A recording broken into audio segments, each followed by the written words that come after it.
long before the British Empire cast its shadow across the globe. The island of Britain was a fragmented land inhabited by Celtic tribes. These early peoples lived in scattered settlements, practiced agriculture, and worshipped nature-based deities. The arrival of the Romans in 43 CE marked the first major external influence. Under Emperor Claudius, Roman legions invaded southern Britain, establishing control over much of the region. They brought with them roads, urban infrastructure, baths, and military fortifications. Londinium, later London, emerged as a key Roman city. However, the Roman presence was never complete. The tribes in what is now Scotland fiercely resisted, and the Romans eventually built Hadrian's Wall to mark the northern limit of their reach. By 410 CE, as the Roman Empire weakened, legions withdrew from Britain, leaving behind a power vacuum. In the centuries that followed, Britain experienced waves of migration and invasion. The Angles, Saxons, and Jutes arrived from continental Europe, gradually displacing or absorbing the native Celtic populations in the south and east. These Germanic peoples formed several small kingdoms, such as Mercia, Wessex, and Northumbria, that frequently clashed with each other for dominance. During this period, Christianity also took root. Introduced by missionaries like St. Augustine in 597 CE. Over time, the island saw the emergence of a shared Anglo-Saxon culture, centered around kingship, warrior values, and monastic scholarship. However, the peace was soon shattered by a new wave of raiders, the Vikings. Starting in the late 8th century, Norsemen from Scandinavia began launching raids along the British coast. Monasteries, particularly rich and undefended, were prime targets. The Viking threat escalated into conquest, and large parts of northern and eastern England became known as the Danelaw, under Norse control. Yet, Anglo-Saxon resistance remained strong. In the late 9th century, King Alfred the Great of Wessex led successful campaigns to push back Viking advances and established a defensive system of fortified towns called burhs. His efforts laid the groundwork for a more unified English kingdom. Though conflict with the Danes persisted for generations, by the 11th century, England was a wealthy and semi-unified kingdom. However, it faced another turning point in 1066, when William, Duke of Normandy, invaded and defeated King Harold at the Battle of Hastings. The Norman conquest radically transformed English society. William the Conqueror redistributed land among his Norman followers, built castles to secure control, and introduced feudalism. The new Anglo-Norman elite spoke French, which over time blended with Old English to shape the modern English language. The Domesday Book, compiled in 1086, recorded land ownership and resources with unprecedented detail, illustrating the crown's increasing administrative power. Over the next several centuries, the English monarchy expanded its authority, though not without resistance. Kings like Henry II strengthened royal justice, while tensions with barons led to the sealing of the Magna Carta in 1215. The document limited the king's power and established certain legal protections for the nobility, planting early seeds of constitutional governance. Meanwhile, England began to engage in conflicts beyond its borders. Notably the 100 Years' War, 1337 to 1453, with France. This long struggle, marked by famous battles like Agincourt, drained royal resources but also stimulated national identity and military innovation. The late Middle Ages also saw internal conflict. The Wars of the Roses, 1455-1487. A dynastic struggle between the houses of Lancaster and York left the nobility fractured and the crown vulnerable. The victory of Henry Tudor at the Battle of Bosworth Field ended the Civil War and established the Tudor dynasty. As Henry VII, he focused on consolidating power and restoring stability. His son, Henry VIII, took a more aggressive approach to rule, famously breaking with the Catholic Church when denied an annulment. This led to the English Reformation, with Henry declaring himself head of the Church of England. The religious upheaval initiated by Henry VIII would echo for generations. Under his daughter Mary I, England briefly returned to Catholicism, resulting in persecution of Protestants. Elizabeth I, who ascended the throne in 1558, re-established Protestantism and sought to balance religious factions. Her reign marked a turning point for England, not just in terms of religion, but also in terms of identity, culture, and ambition. Elizabeth was a politically astute ruler who presided over a flourishing of the arts, including the works of Shakespeare, and encouraged a spirit of exploration. It was during Elizabeth's reign that England's maritime ambitions began to truly take shape. The defeat of the Spanish Armada in 1588 gave England new confidence as a naval power. Privateers like Sir Francis Drake and explorers like Sir Walter Raleigh charted new territories and plundered wealth from Spanish holdings in the Americas. Though still far from establishing formal colonies, the seeds of empire were being sown through these early ventures. Trade routes began extending beyond Europe, and English merchants increasingly participated in the global economy. Another development during this period was the establishment of the Muscovy Company and the Levant Company, which opened trade with Russia and the Ottoman Empire. These early joint stock companies laid the foundation for future colonial enterprises. While England lacked the resources of Spain or Portugal, it possessed ambition and a strategic location. The notion that the island could compete with continental powers was taking hold, driven by a sense of divine favor and national destiny. The Elizabethan era ended in 1603 with the Queen's death, but the aspirations it nurtured did not die. The unification of the English and Scottish crowns under James VI of Scotland, now James I of England, opened a new chapter in British history.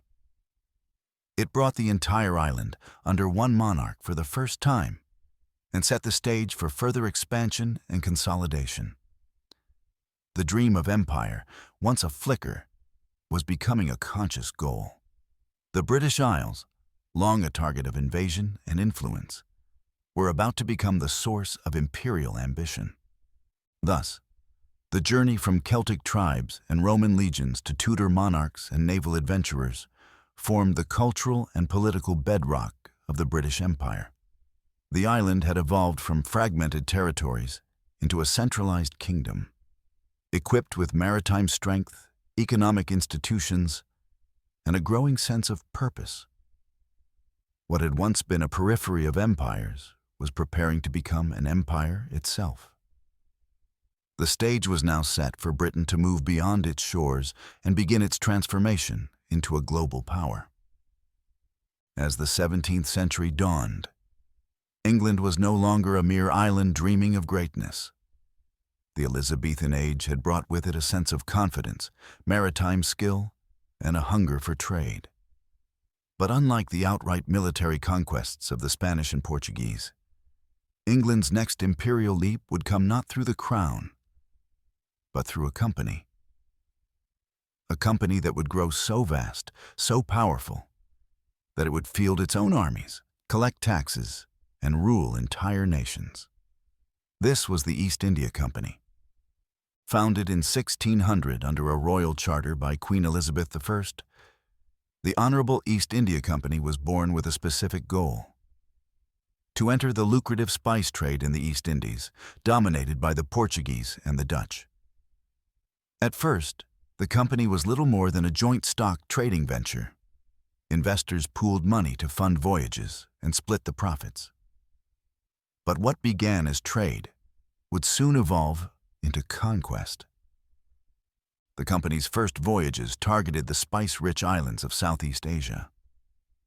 However, Dutch naval power was overwhelming in that region. Rebuffed, the English turned their focus further west, toward the Indian subcontinent. India was a land of vast wealth, thriving textile production, and rich Mughal patronage. In 1613, the company secured its first foothold, a factory in Surat, granted by Mughal Emperor Jahangir. It was a commercial post, not a colony. But it was the beginning. Over the next decades, the company expanded its presence along India's coasts. It built trading posts and fortifications in Madras, Bombay, and Calcutta. The British were not the only Europeans in India. The French, Dutch, and Portuguese also had their own trading companies and ambitions. Yet the British strategy, playing Indian rulers against each other, offering military assistance and building fortified settlements, soon proved effective. They didn't just trade. They manipulated politics, forged local alliances, and slowly embedded themselves into the subcontinent's fractured landscape. But while India was rising as a central arena, the British had already started to plant flags elsewhere. Across the Atlantic, the company's methods were being echoed in a different form. In 1607, the British established their first permanent colony in North America, Jamestown, Virginia. It was not a project of the East India Company, but of the Virginia Company, another joint stock venture. The motivation was similar: profit. Yet, the American colonies soon became more than just trading posts. They grew into settlements of families, agriculture, and governance. Over the next century, Britain would establish 13 colonies along the eastern seaboard of what is now the United States. The Caribbean followed close behind.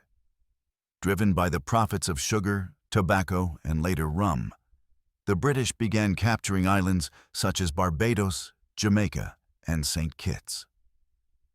The tropical climate and fertile lands made them perfect for plantation economies.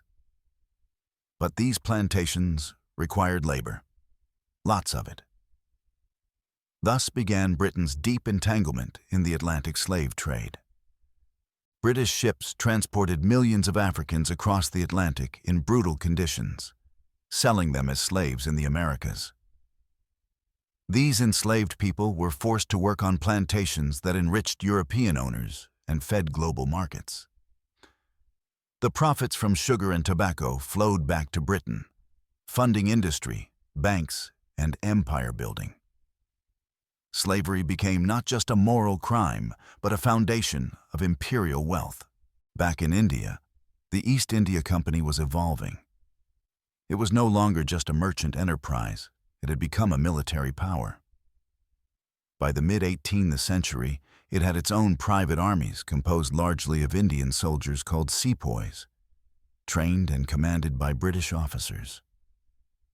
The company involved itself in Indian wars, sided with local rulers, and even waged its own battles.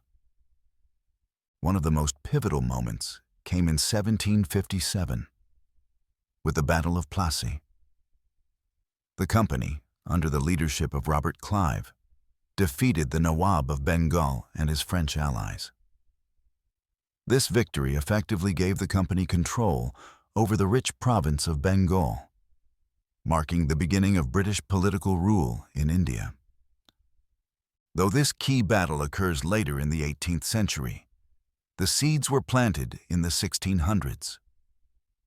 What made the East India Company unique and dangerous was that it blurred the lines between business and governance. It made treaties, raised armies, minted its own coinage, and collected taxes. It was, in essence, a corporate empire. The company's rise was also supported by developments back home. In England, the 17th century was marked by major political and economic change.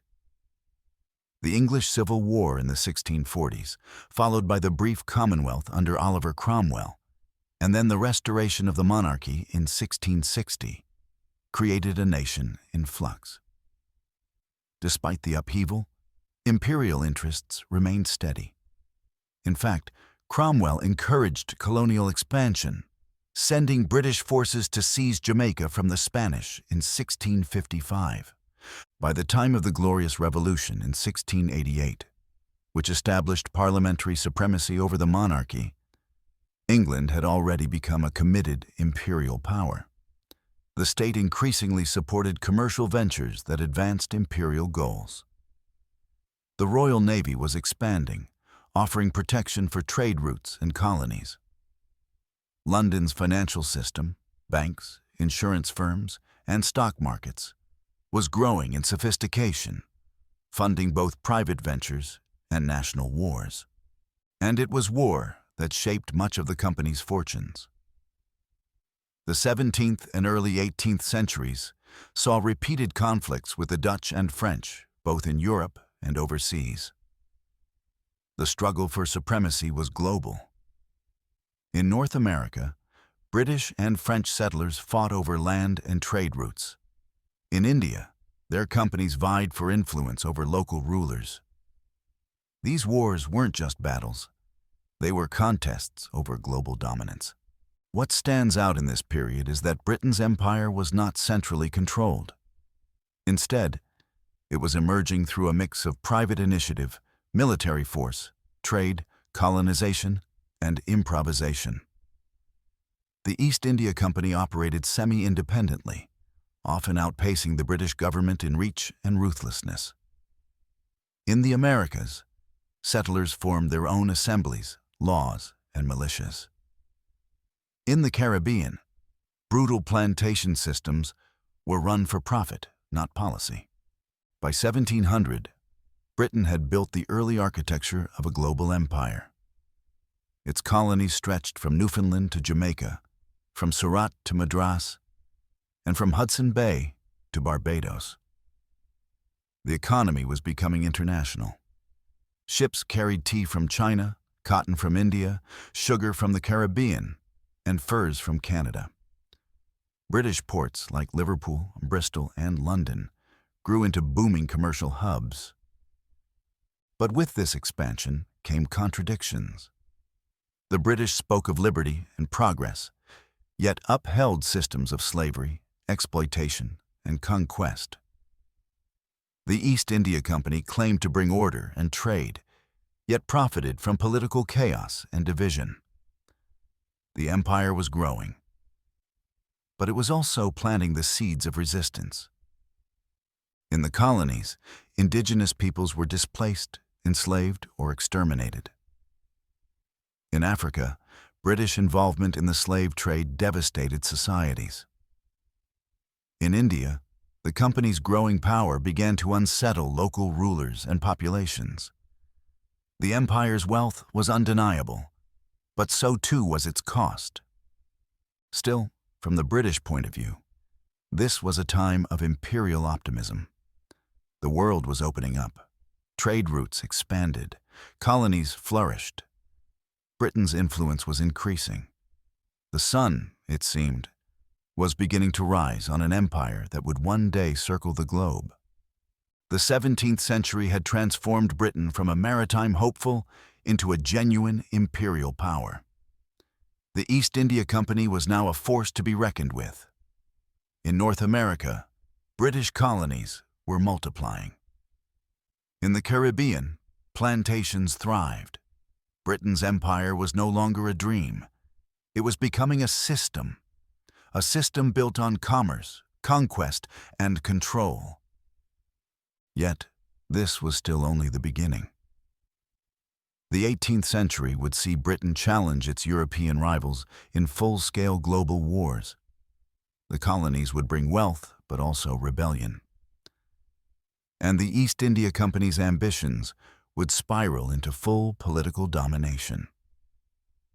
The company had opened the door, but behind it lay centuries of conflict, collaboration, and transformation. The British Empire was not just being built. It was taking root in the economies, politics, and lives of millions across the world. By the mid-19th century, the British Empire had reached a decisive turning point. For over 2 centuries, the East India Company had acted as Britain's arm in the East, trading, governing, and expanding power across the Indian subcontinent. But by the 1850s, the company's dominance was eroding under the weight of corruption, inefficiency, and resentment. The spark that would end its rule came in 1857, not from Europe, but from India itself. What followed was one of the most significant uprisings against colonial power in world history. It marked the end of company rule and the beginning of the British Raj, when the Crown of Britain formally took control of India. The backdrop to this upheaval was complex. By the 1850s, the East India Company had become a vast bureaucratic and military power. It controlled more than half of the Indian subcontinent, ruling over millions of people. The company's officials collected taxes, enforced laws, and dictated policy. Though nominally under British government oversight, the company acted with immense independence. Beneath the surface, however, tensions brewed. Indian society had been transformed by decades of company rule. Land reforms, tax increases, and disruptions to traditional power structures had caused deep unrest. British arrogance, racial superiority, and religious insensitivity further widened the gulf. Educated Indians were alienated by exclusion from high office, while peasants and princes alike saw their ways of life disrupted. The final trigger came in 1857 from within the very ranks of the company's military. Indian soldiers, called sepoys, made up the majority of the company's army. These men served under British officers but were subject to strict control and frequent cultural disrespect. The immediate spark was the introduction of the new Enfield rifle. Its cartridges were rumored to be greased with cow and pig fat, offensive to both Hindus and Muslims. When sepoys were ordered to bite the cartridges as part of loading, outrage spread. Refusal was met with punishment. On May 10, 1857, the revolt began in Meerut, where mutinous sepoys killed British officers and marched to Delhi, proclaiming the return of the Mughal Emperor Bahadur Shah II as a symbolic leader. The uprising quickly spread across northern and central India, engulfing cities like Kanpur, Lucknow, Jhansi, and Gwalior. It wasn't a single coordinated rebellion, but a wave of local revolts. Sepoys, dispossessed rulers, peasants, and religious leaders rising against British domination. The British were caught off guard. For months, the rebels controlled vast territories, capturing forts and cities. Some local leaders, such as Rani Lakshmi Bai of Jhansi, became legendary for their bravery and resistance. In many areas, the rebellion was accompanied by massacres of British civilians and retaliatory violence by the British Army. Eventually, British forces regrouped. Reinforcements arrived from Britain, and loyal Indian troops, particularly from Punjab and southern India, were deployed. The fighting was brutal. Cities were besieged and reprisals were harsh. In Delhi, after the British retook the city, they executed thousands, deposed the last Mughal emperor, and effectively ended a dynasty that had once ruled much of India. By mid-1858, the rebellion had been crushed, but the impact was irreversible. The East India Company was finished. The British government, alarmed by the scale of the uprising and the failures of company rule, decided to take direct control. The Government of India Act of 1858 dissolved the company and transferred authority over India to the British Crown. Thus began the British Raj, a period of direct imperial rule that would last until 1947. The new system established a viceroy appointed by the British monarch to govern India. Queen Victoria, in a royal proclamation, promised equal treatment for Indians under the law and respect for their religions and customs. But beneath these words, real power remained with British officials. The Indian civil service was still dominated by British men. Indian voices remained marginalized. The promises of reform often masked deeper control. The rebellion of 1857 also reshaped British attitudes. The earlier belief that India could be assimilated into British culture gave way to a more rigid, racially segregated model of empire. British rulers now emphasized distance, hierarchy, and control. Indian traditions were romanticized, but kept at arm's length. The idea of a white man's burden, that Britain had a duty to civilize and govern others, became deeply entrenched in imperial thinking. Militarily, the British restructured their Indian army to prevent future uprisings. The proportion of British to Indian soldiers was increased. Ethnic and regional divisions were reinforced, with certain groups, like the Sikhs, Gurkhas, and Pathans, classified as martial races and favored in recruitment. The army became not just a defense force, but a key pillar of imperial stability. Infrastructure projects accelerated under Crown rule. Railways, telegraph lines, canals, and roads expanded rapidly. These were often justified as bringing progress to India, but they also served strategic and commercial interests, allowing British goods, troops, and officials to move quickly across the subcontinent. Ports were modernized, and cities like Bombay, Calcutta, and Madras became major administrative and trade hubs. Economically, India remained central to British imperial wealth. Raw materials, cotton, tea, indigo, opium, and jute, flowed from India to Britain. In return, British manufactured goods were sold in Indian markets, often undermining local industries. India became both a supplier and a market, a colony that fed the empire's industrial engine. Socially, the rebellion deepened the divide between rulers and ruled. The British community in India became more exclusive and insulated. Clubs, schools, and neighborhoods were often off-limits to Indians. At the same time, Indian elites, particularly the zamindars and princes who had supported the British during the revolt, were rewarded with titles, privileges, and land. The Crown also sought to co-opt Indian loyalty through symbolism.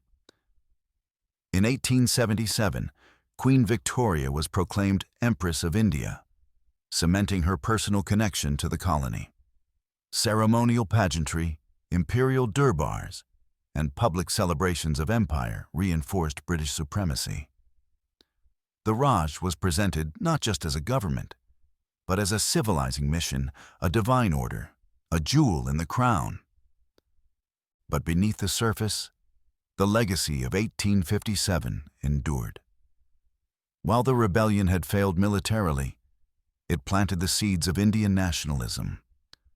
Over time, the memory of resistance, figures like Rani of Jhansi, Mangal Pandey, and Bahadur Shah Zafar, became symbols of pride and awakening. Indian intellectuals, reformers, and future leaders began to question British rule more openly. In London, too, the nature of empire had changed. India was now not just a trading partner or strategic outpost. It was an integral part of the British imperial system. Indian troops were deployed across the world, in Africa, China, and the Middle East, to serve imperial interests. The Crown had taken the helm, but in doing so, it had inherited a vast and complex realm that required constant management, negotiation, and force. The British Raj, born out of rebellion, would shape the future of South Asia for nearly a century. It would oversee famines and festivals, railways and revolts, reforms and repression. It was an era of grandeur and cruelty, of bureaucracy and brutality, of administration and exploitation. By bringing India under direct control, Britain had extended its empire to its grandest form. But the cost was high, both in human lives and in the lasting scars left behind. The events of 1857 had shown that empire could not rest on commerce alone. It required control, ideology, and often overwhelming force. Yet, even as the crown celebrated its new dominion, the quiet hum of resistance had begun. In schools and universities, in villages and towns, a new generation of Indians was growing up under the Raj, learning English, studying law, reading newspapers, and beginning to ask questions the empire could not easily answer. As the 19th century advanced, the British Empire was no longer just a scattered collection of trade outposts and colonial towns. It was evolving into a global machine of control, commerce, and communication. India had come under direct crown rule. North America had long been colonized, and the Caribbean was supplying wealth through plantations. But the British appetite for expansion had not yet reached its peak. The second half of the 19th century marked a new phase, a redrawing of the world map, where more and more territories turned red under Britain's dominion. This was the age when people began to say, "The sun never sets on the British Empire." That phrase wasn't just a boast. It reflected a new reality. British territories were now spread across nearly every continent, spanning time zones, cultures, and oceans.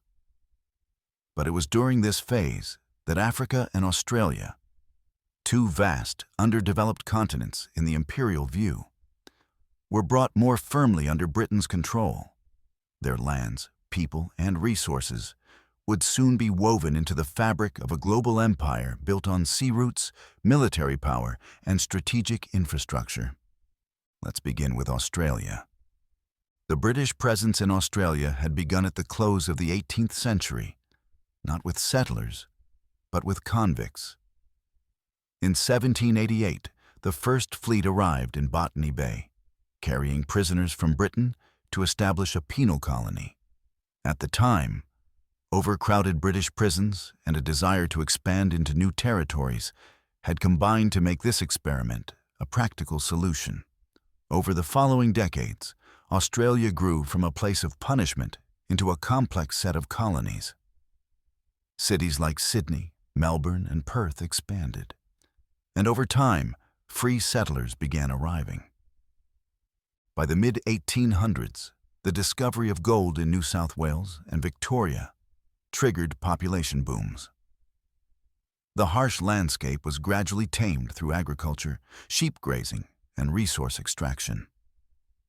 Indigenous populations, who had lived on the continent for tens of thousands of years, were violently displaced. Their numbers declined rapidly through disease, forced removals, and brutal conflict. Australia was not a colony taken by a single military conquest, but by slow encroachment, backed by law, fences, and firepower. In 1901, the 6 British colonies in Australia united to form the Commonwealth of Australia, a self-governing dominion within the British Empire. Australia would maintain strong ties to the Crown, even as it developed its own national identity. On the opposite side of the world, Africa was entering a much different, more explosive phase of colonization. For centuries, Britain's presence in Africa had been limited to coastal forts, slave trading posts, and a few strategic islands. But in the 19th century, this began to change rapidly. The transatlantic slave trade was abolished in the early 1800s, and Britain began to portray itself as a force for anti-slavery and humanitarian reform. Yet, The new push into Africa was driven less by morals, more by competition, resources, and control. The trigger for Britain's deep engagement in Africa came from a combination of factors: European rivalry, industrial demands, and geographical advantage. Other powers, particularly France, Germany, Belgium, and Portugal, were also expanding their colonial reach. The fear of losing strategic regions and the lure of raw materials, rubber, gold, diamonds, and ivory, pushed Britain to act decisively. This led to what historians call the scramble for Africa. Between the 1880s and 1914, European powers carved up nearly the entire continent. Britain claimed Egypt, Sudan, Kenya, Uganda, Nigeria, South Africa, Rhodesia, now Zimbabwe and Zambia, and numerous other territories. These weren't just land grabs. They were part of a wider plan to secure global dominance through control of key resources and sea routes. Let's look at Egypt, a critical piece of this imperial puzzle. In 1869, the Suez Canal was opened, a narrow waterway linking the Mediterranean Sea to the Red Sea. For Britain, this changed everything. The canal offered a faster route to India, bypassing the long trip around Africa's Cape of Good Hope. Though built by the French and controlled by Egypt, Britain quickly moved to gain influence. In 1875, the British government purchased Egypt's shares in the canal. By 1882, under the pretext of restoring order during a revolt, Britain invaded and occupied Egypt. Though nominally still under Ottoman sovereignty, Egypt became a British protectorate in all but name.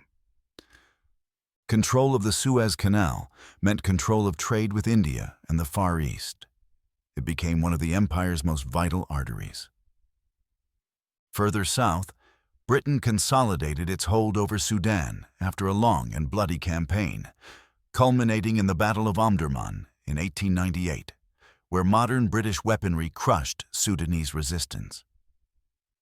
From Egypt to South Africa, the British aimed to establish a continuous corridor of imperial control, famously envisioned as the Cape to Cairo Railway, though it was never fully completed.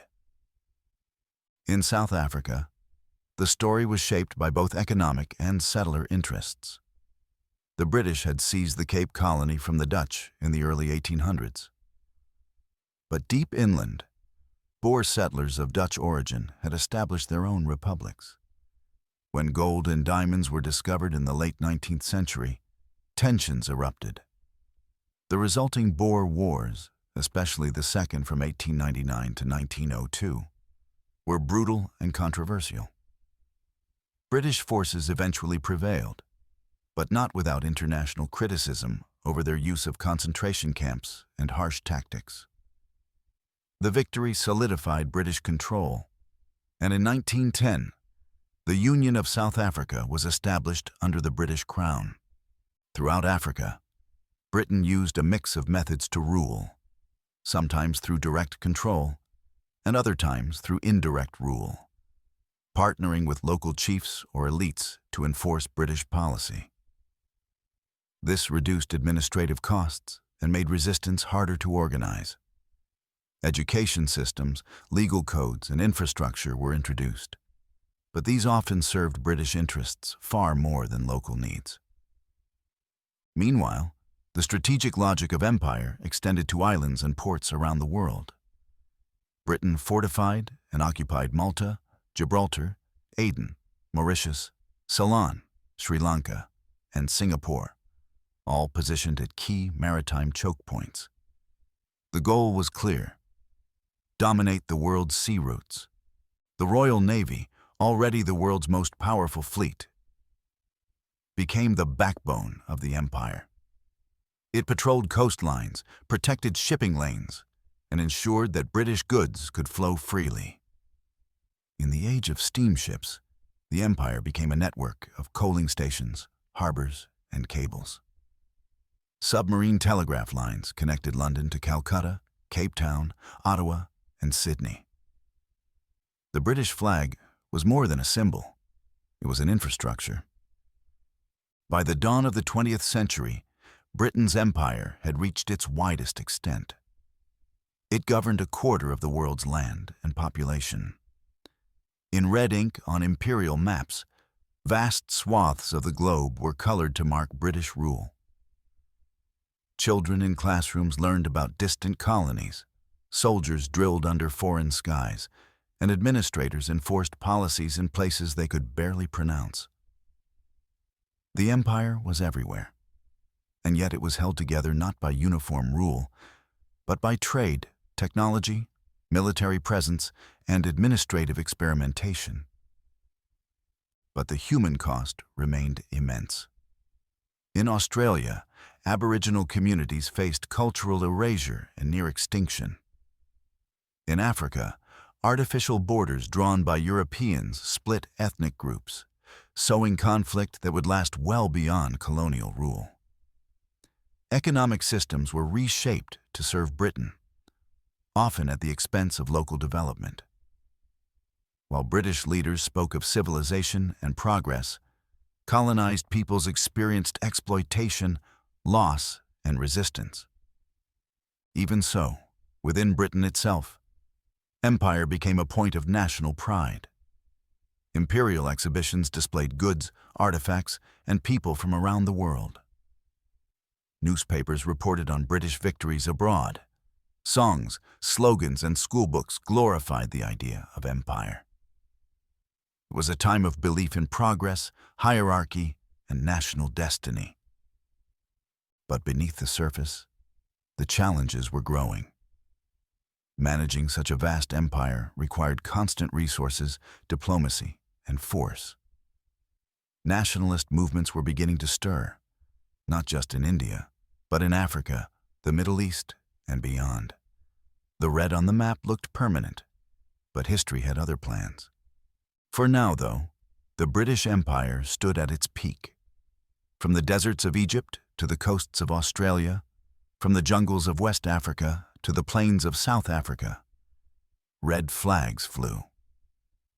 Sea routes were secured, ports fortified, and power projected.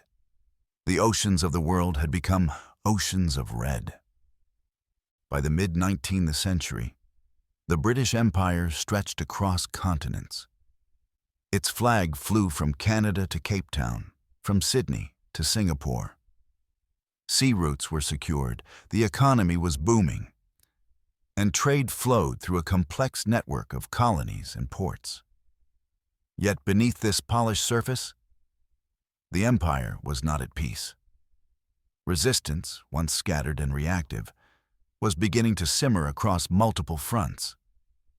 In some places, unrest would take the form of diplomacy and protest.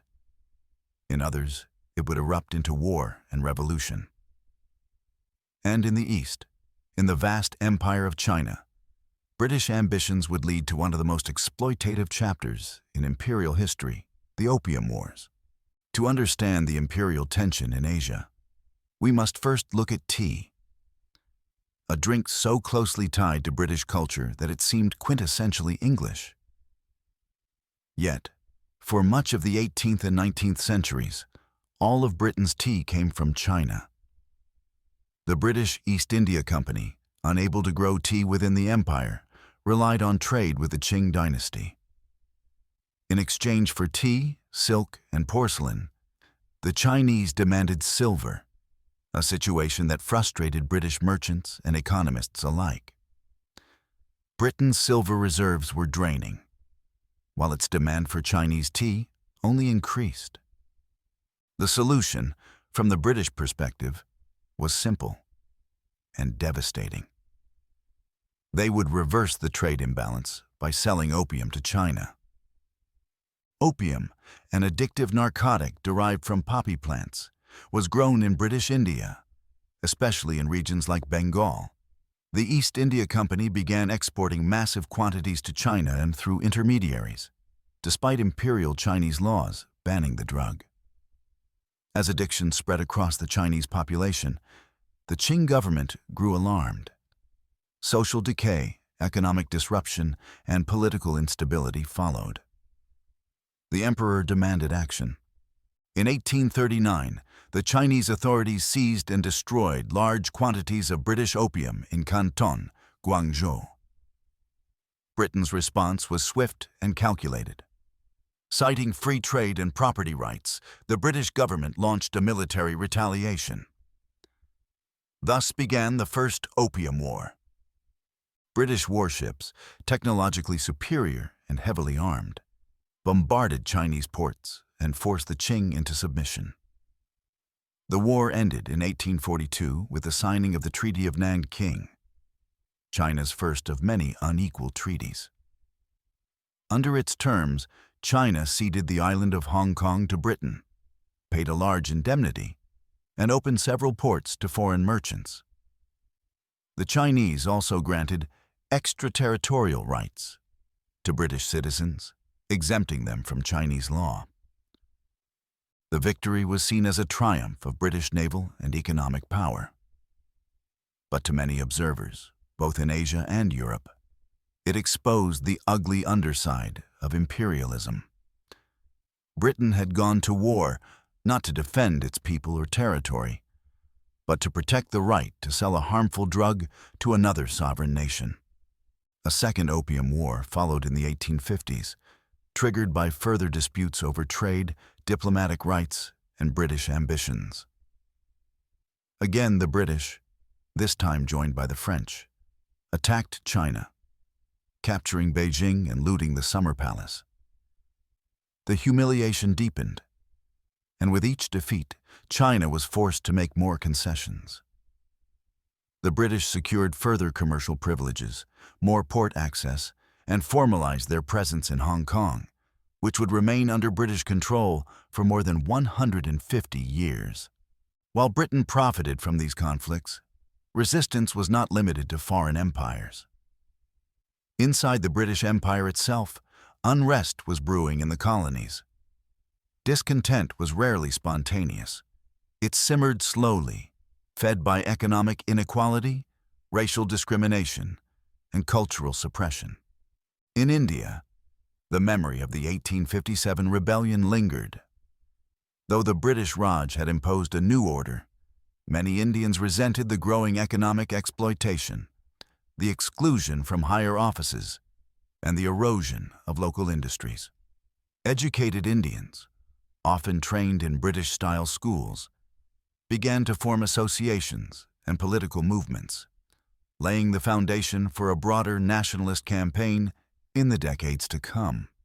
In the Caribbean, the post-emancipation era was fraught with tension. Britain had abolished slavery across its empire in 1833. But freedom did not bring equality. Former slaves often faced low wages, lack of land, and harsh labor laws. In colonies like Jamaica, unrest turned violent. In 1865, the Morant Bay Rebellion saw black peasants protest poverty and injustice. British troops were sent in, and the uprising was crushed with extreme force. Hundreds were killed, and the island's governor declared martial law. Though framed as a response to lawlessness, the rebellion revealed the deep-rooted inequalities that still defined imperial rule. In Ireland, part of the United Kingdom but treated more like a colony, resentment also grew.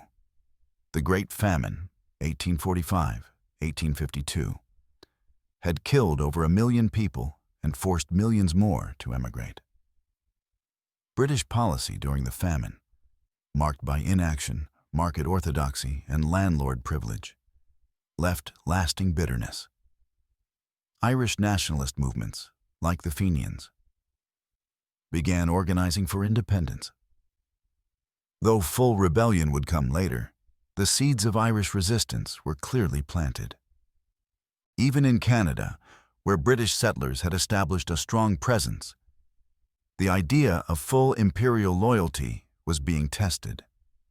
Rebellions in Upper and Lower Canada in the 1830s prompted reforms, and by the mid-19th century, Canadian leaders were pushing for more autonomy. This culminated in 1867 with the formation of the Dominion of Canada, a self-governing unit within the empire. It was a peaceful evolution, but one that signaled Britain's need to adapt its imperial model. At sea, Britain still held dominance. The Royal Navy continued to enforce trade and suppress piracy. Key ports like Singapore, Aden, Gibraltar, and Malta became hubs of imperial logistics. Trade with China, India, Africa, and the Caribbean filled British markets with exotic goods: tea, spices, silk, sugar, and tobacco.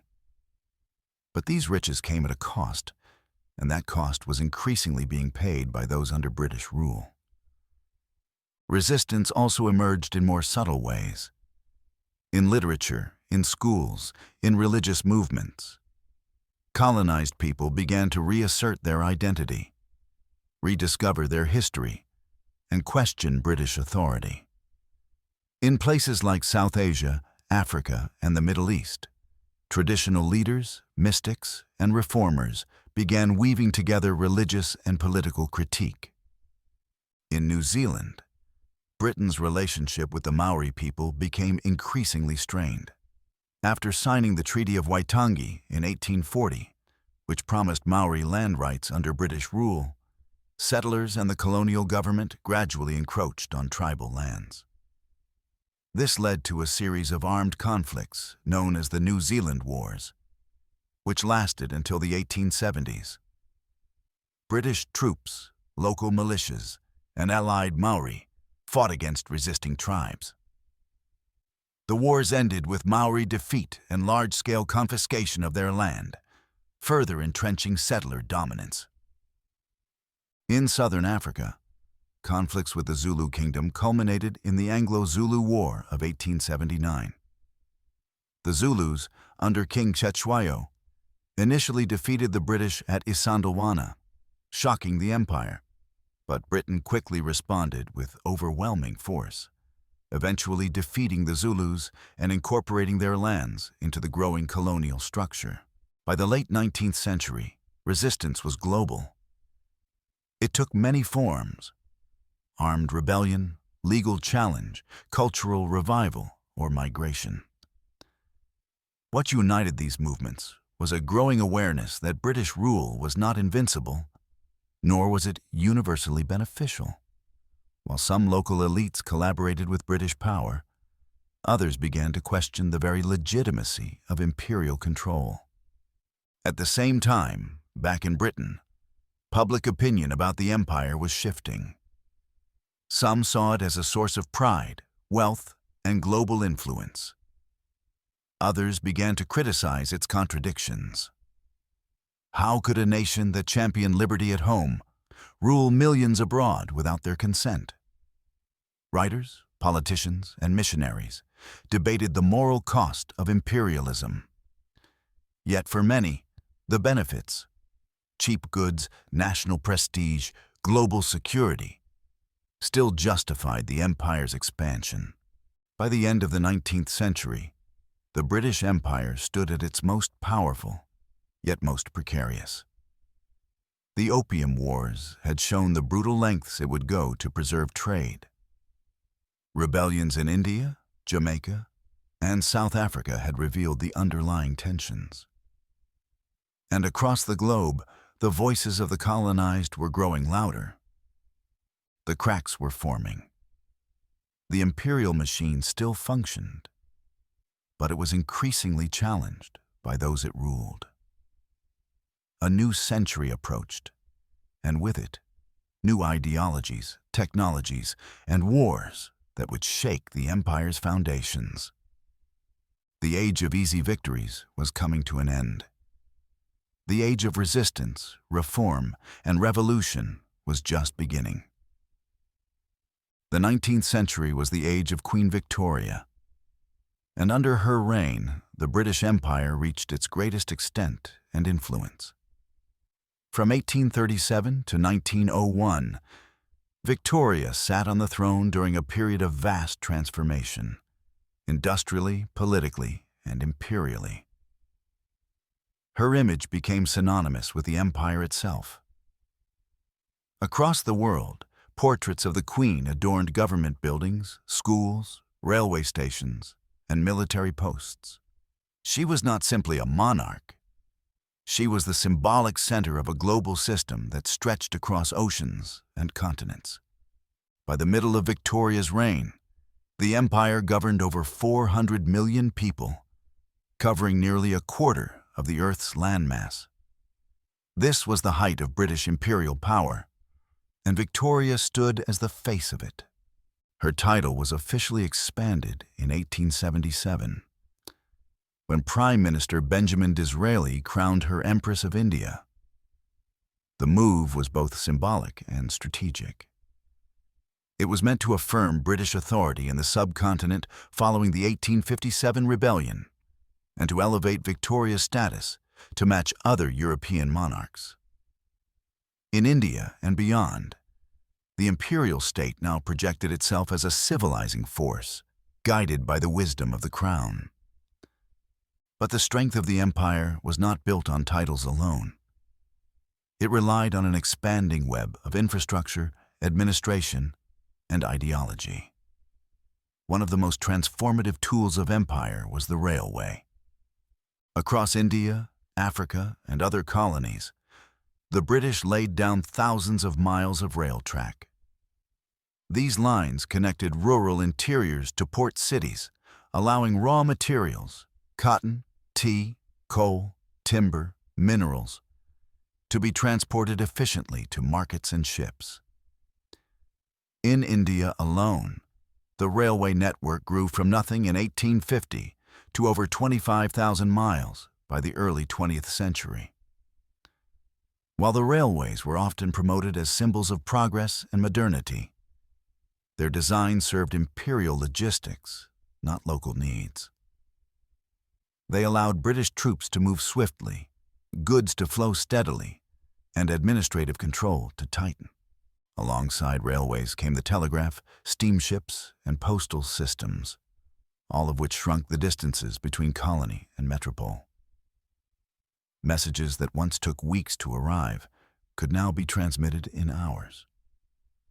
The imperial bureaucracy became faster, more responsive, and more centralized.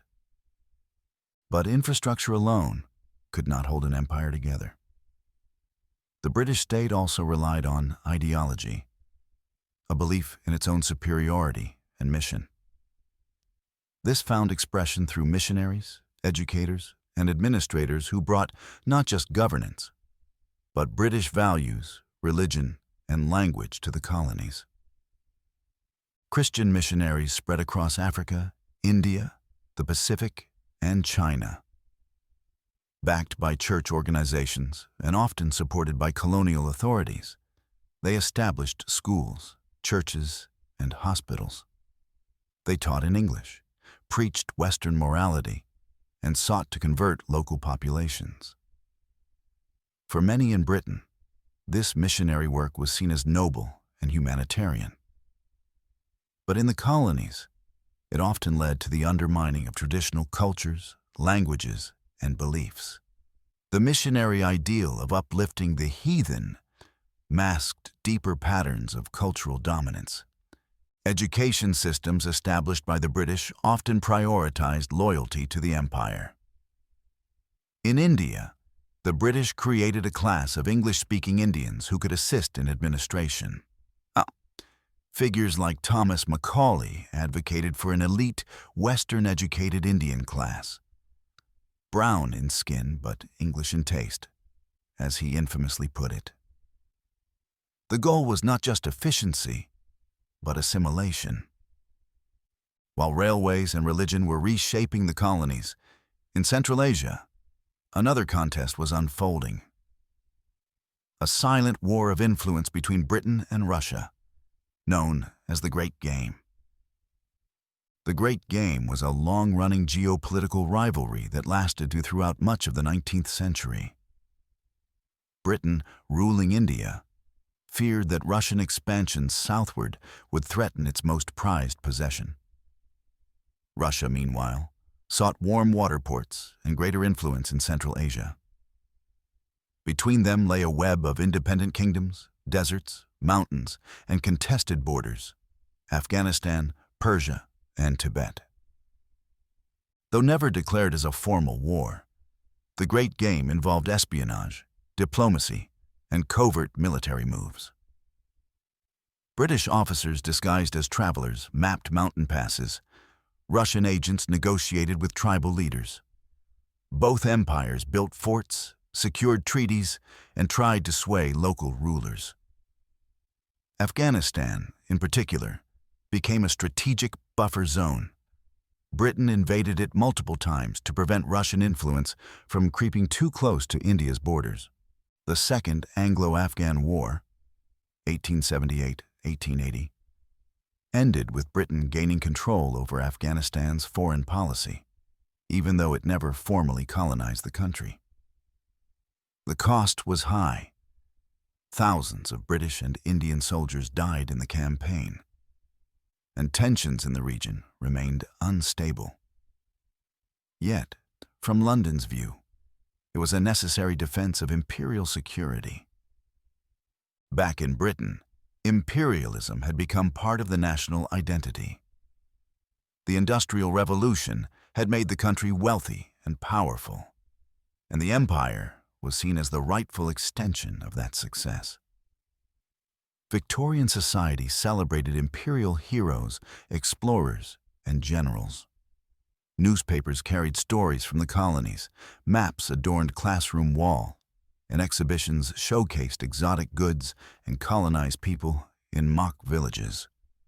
The public was taught to believe in the righteousness of the empire. Figures like David Livingstone, missionary and explorer in Africa, and General Charles Gordon, killed in Khartoum, were memorialized as martyrs of empire. Queen Victoria herself became the maternal symbol of imperial benevolence, presiding over a world of loyal subjects. Yet, not all was harmonious beneath the grandeur. The industrial wealth of Britain had been built, in part, on colonial exploitation. Famines in India, such as the Great Famine of 1876-78, killed millions, while British grain exports continued during the crisis. In Ireland, land struggles and national demands continued. In southern Africa, tensions with the Boers and Zulu kingdom grew sharper. And in Egypt, economic crisis and nationalist uprisings would soon invite British intervention. Still, in the 1880s and 1890s, few in London could imagine the empire ever weakening. Victoria's Diamond Jubilee in 1897 marked the high point of imperial confidence. Delegations from across the empire paraded through London: soldiers, princes, tribal chiefs, and colonial officials. The streets were lined with cheering crowds. Newspapers declared it a celebration of global unity under the British flag.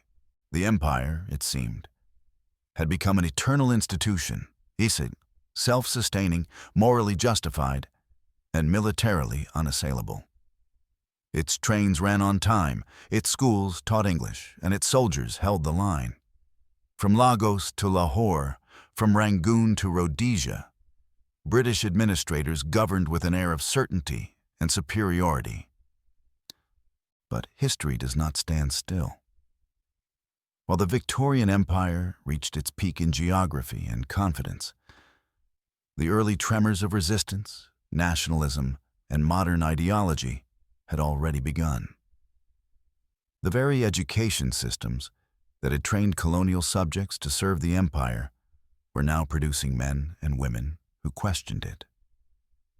The railways that moved goods and troops could also carry ideas. The Great Game had not only shaped borders, it had stoked fears that would fuel future wars. As Queen Victoria's reign came to an end in 1901, she left behind not just a grieving nation, but a sprawling, intricate, and fragile empire. The machinery of imperial rule remained intact, but cracks had begun to form. In the years ahead, revolutions, world wars, and liberation movements would shake this imperial order to its core. But for a time, under the Victorian crown, Britain ruled more people than any power in history. It had built railways, mapped deserts, and claimed dominion over distant lands. And all of it flew under the name of a single monarch. Queen Victoria, Empress of India, Queen of the United Kingdom, and symbol of an age. As the 20th century approached, the British Empire stood at its zenith in size, wealth, and global presence. Spanning continents and oceans, it governed a quarter of the world's population. The Victorian Age had celebrated empire as a civilizing mission, a symbol of order and progress. But underneath this confident surface, the empire was beginning to strain under its own weight. The territories it ruled were growing restless. Ideas of nationalism, self-determination, and identity were spreading. And the empire found itself not just managing subjects, but fighting them. Sometimes in open war, sometimes in the hearts and minds of its own people. At the heart of this rising resistance was the Boer War, a conflict that symbolized the empire's internal contradictions and the brutality it was willing to unleash to maintain control. The Boers were descendants of Dutch settlers in southern Africa, known as Afrikaners. For decades, they had lived in the interior, largely independent from British rule. But when gold and diamonds were discovered in Boer territories, the Transvaal and Orange Free State, British interest quickly intensified. Tensions escalated over control of resources, migration rights, and sovereignty. By 1899, war was inevitable. The Second Boer War broke out that year. It was meant to be a quick campaign, with British forces expected to subdue the smaller Boer republics easily. But the Boers fought fiercely, using guerrilla tactics, local knowledge, and mobile commandos. They ambushed supply lines, attacked railroads, and melted back into the countryside. The war dragged on far longer than expected, exposing weaknesses in the British military approach. To break the resistance, Britain resorted to harsh tactics. Entire villages were burned, farmland destroyed, and civilians, mostly women and children, were rounded up into concentration camps. The conditions in these camps were appalling. Over 26,000 Boer civilians, mostly children, died from disease, hunger, and neglect. International outrage followed, especially in Europe and even within Britain itself. The war finally ended in 1902, with British victory. The Boer republics were absorbed into the British Empire and eventually formed part of the Union of South Africa in 1910. But the cost was immense, financially, morally, and politically. The Boer War had shattered the illusion of effortless empire. It revealed how ruling unwilling people required coercion, surveillance, and sometimes mass violence. Meanwhile, resistance was growing not just in the colonies, but within the empire itself. One of the most persistent and complex struggles came from Ireland. Ireland had been under British control for centuries, but the 19th century had been especially devastating. The Great Famine, between 1845 and 1852, killed over 1 million people and drove millions more to emigrate. Many Irish blamed British policies, particularly the export of food during the famine, for worsening the crisis. Anti-British sentiment deepened, and movements for independence or home rule grew stronger. Throughout the late 19th and early 20th centuries, Ireland saw waves of political activism, parliamentary debates, and occasional uprisings. Groups like the Fenians advocated for full independence, sometimes through armed rebellion. Others, like Charles Stewart Parnell, pushed for home rule, seeking limited self-government within the empire. However, each effort was met with delays, resistance in the British Parliament, or outright repression. Cultural revival also became a tool of resistance. The Gaelic League, founded in 1893, promoted the Irish language, literature, and identity, challenging British cultural dominance. It was a reminder that the battle wasn't only over politics or land. It was also about who the Irish people were allowed to be. While Ireland pressed for national self-determination, similar sentiments were stirring across the empire. In India, the educated elite began forming organizations to express political grievances. The most significant of these was the Indian National Congress, founded in 1885. At first, it was a platform for dialogue, led largely by lawyers, teachers, and civil servants. They sought greater Indian participation in governance, not independence. But British responses were often dismissive, and over time, the tone hardened. The Indian middle class, shaped by British education and aware of European political movements, began asking difficult questions. Why were Indians good enough to serve in the army, but not in senior administration? Why was India's wealth exported while millions starved? Why did reforms never come without struggle? By the turn of the century, Indian nationalism was growing louder. Figures like Bal Gangadhar Tilak began calling for Swaraj, self-rule. He famously declared, "Freedom is my birthright, and I shall have it." The empire had created an English-speaking class that now challenged the very foundations of colonial rule. In Egypt, unrest was also rising. British occupation of Egypt had begun in 1882, initially to secure control over the Suez Canal. But what was meant to be temporary soon became permanent. Egyptian nationalists resented foreign control over their finances, infrastructure, and governance. In 1881, the Urabi Revolt had demanded constitutional reform and an end to foreign domination. Though the revolt was crushed, the ideas lived on.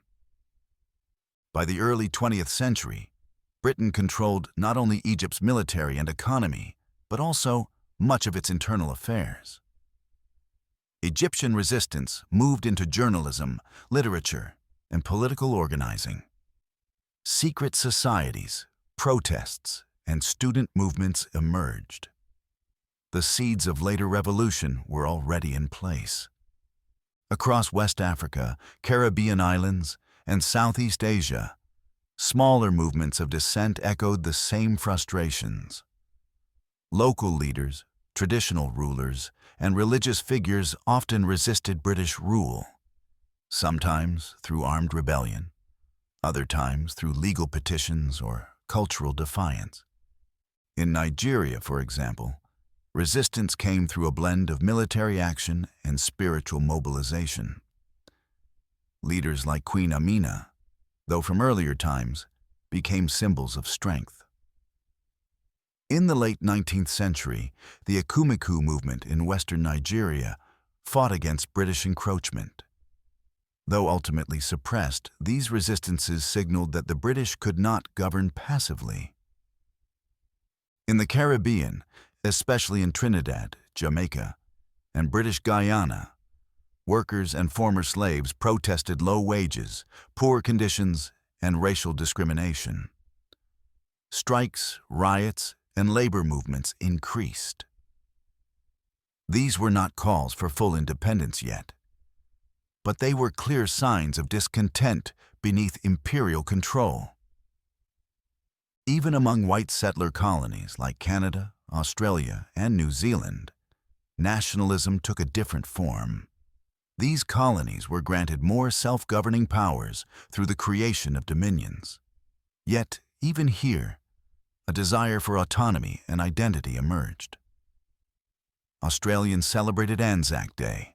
Canadians fostered their own political institutions, and all began negotiating their place in the empire on their own terms.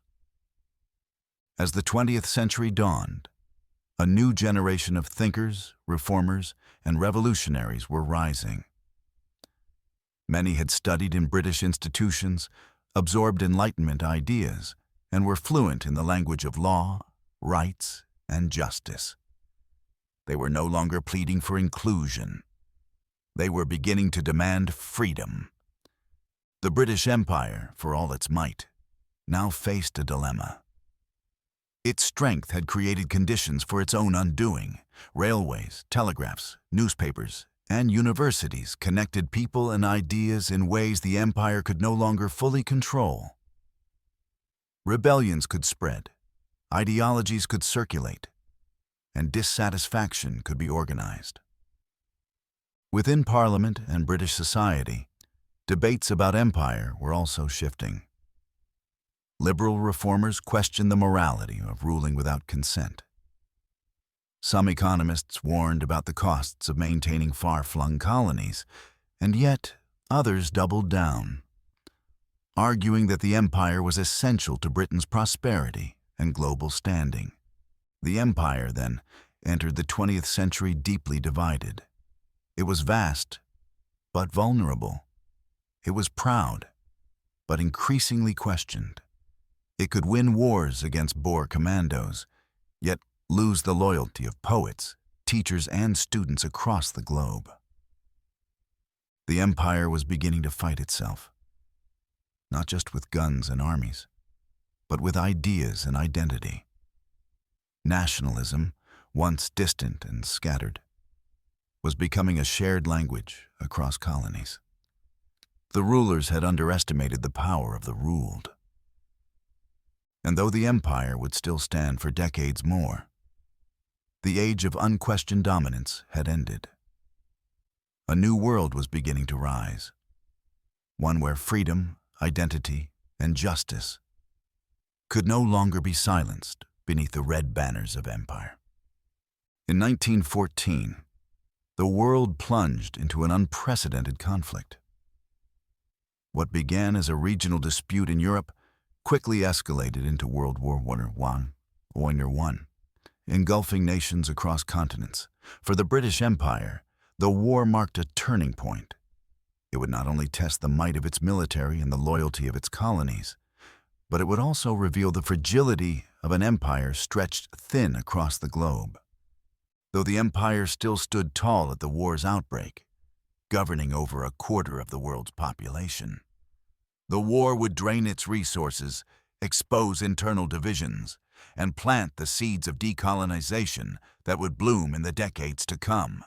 When Britain declared war on Germany in August 1914, its entire empire was pulled into the conflict. Unlike modern wars fought by professional national armies, the First World War was a total war, one that demanded the involvement of entire populations, industries, and territories. Britain turned to its colonies for support, and they responded, whether willingly or under pressure. From India, Africa, the Caribbean, Australia, New Zealand, and Canada, tens of thousands of soldiers, laborers, and medical staff were mobilized. By the end of the war, nearly 4 million non-British imperial subjects had contributed in some form, fighting, building, supplying, or nursing. The war became a truly global imperial campaign. In one of his most controversial decisions, Churchill diverted food shipments from India to support the war effort elsewhere. This, combined with crop failures and colonial mismanagement, led to the Bengal famine of 1943, in which over 3 million people died. The famine devastated the Indian population and destroyed what little trust remained in British rule. Meanwhile, in Africa, colonies were drawn deeper into the imperial war effort. Troops from Nigeria, Ghana, Kenya, and other territories fought bravely in East Africa, North Africa, and Burma. Yet, they too returned home to economic hardship and political frustration. Wartime exposure to global politics, combined with military service, broadened the worldview of many African soldiers. Upon their return, they began forming unions, political parties, and anti-colonial networks that would soon demand change. In the Middle East, Britain occupied and controlled strategic areas like Iraq and Iran, often under the pretense of maintaining stability. Nationalist movements in Egypt, Palestine, and Iraq were increasingly vocal, challenging British presence and demanding self-determination. Even in the Caribbean, a region far from the front lines, the war's impact was felt. Prices rose, wages stagnated, and workers organized strikes and protests. These movements, though localized, were signs of a growing political consciousness in colonies once considered quiet.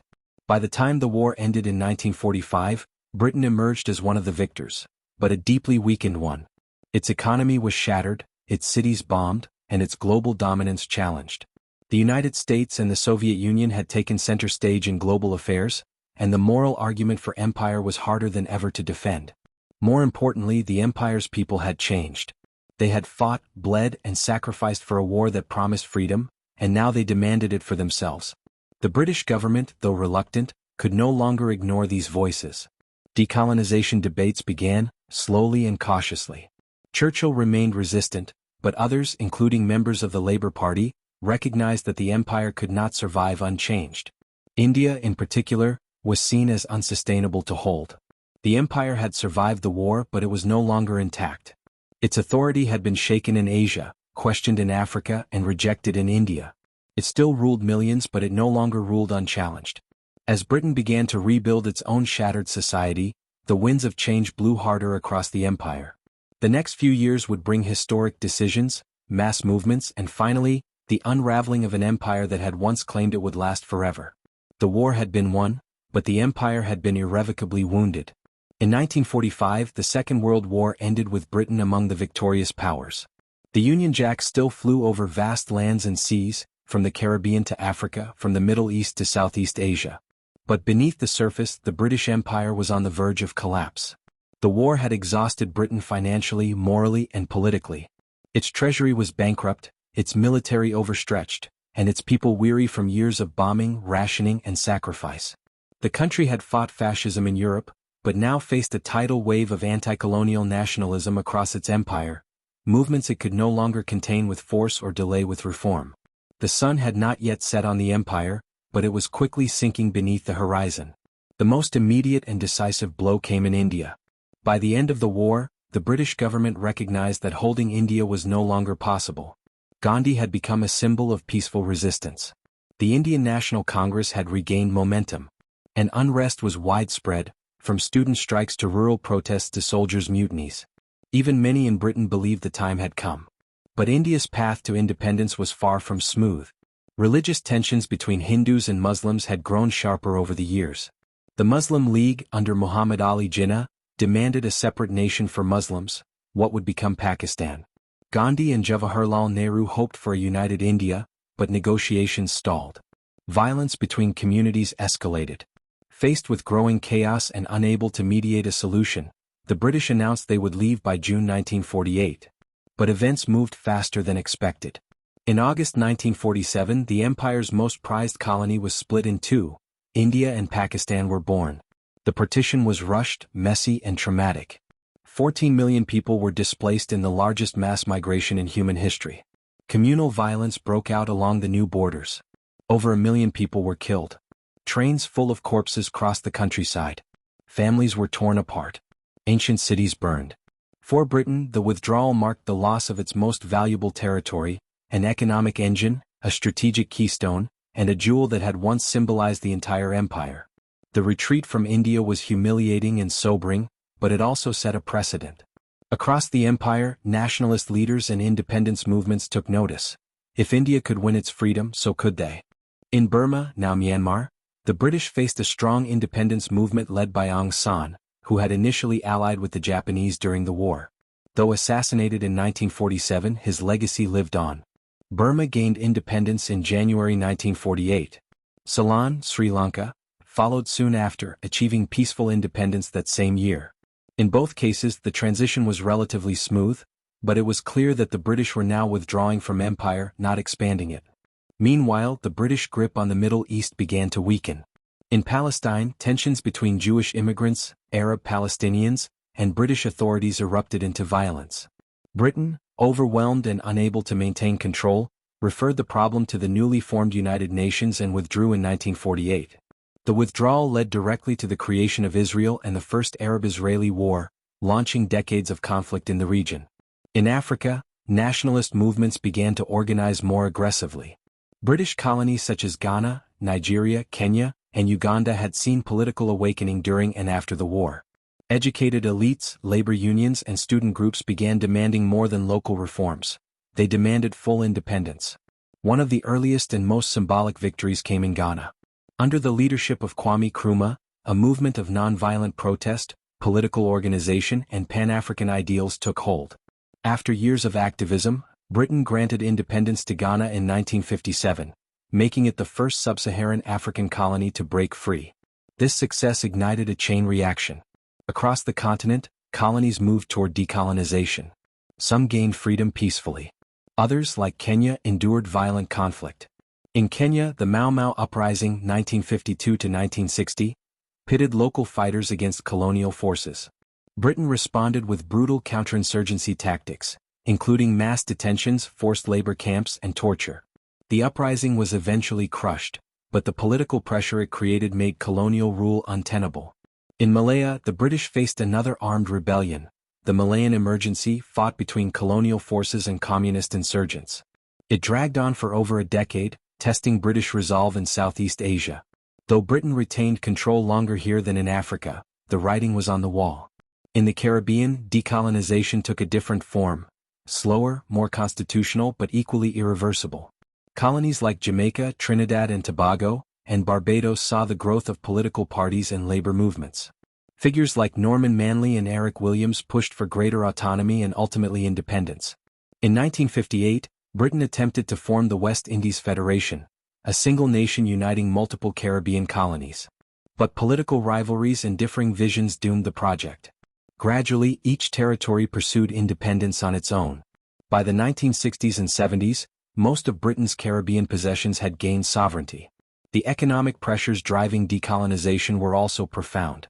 After the war, Britain faced crippling debt. American loans and Marshall Plan aid helped rebuild its economy, but maintaining a global empire was no longer financially feasible. Military bases, administrators, railroads, and garrisons across the world drained the treasury. The era of colonizing for profit was over. Now the colonies were seen as liabilities. Political will for empire had also declined. The Labour government under Clement Attlee, elected in 1945, was committed to decolonization.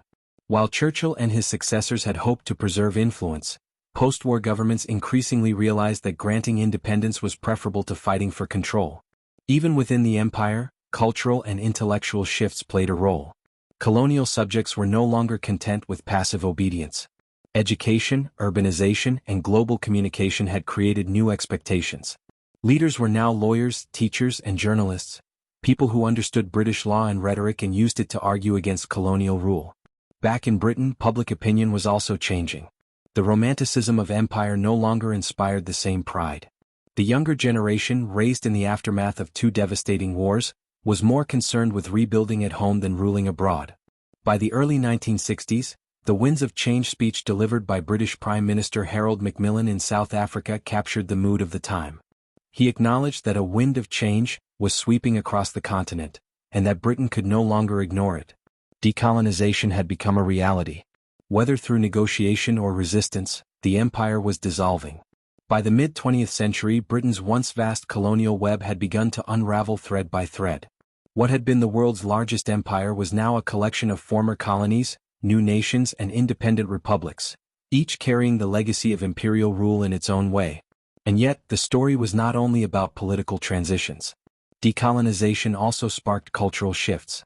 Former colonies embraced their languages, arts, and histories. Britain, too, would be reshaped by waves of migration from its former territories, bringing diversity, new ideas, and new challenges. The empire had not ended in a single moment or battle. It had eroded slowly, driven by resistance, economics, morality, and modernity. The end was not a defeat in war but a recognition that history had moved on, and the empire could not. The British Empire, once the largest the world had ever seen, officially unraveled across the mid-20th century. But even after the flags were lowered and new nations were born, the echoes of empire continued to resonate, in politics, culture, migration, memory, and identity. Though the empire was no more, Britain's role in the world was far from over.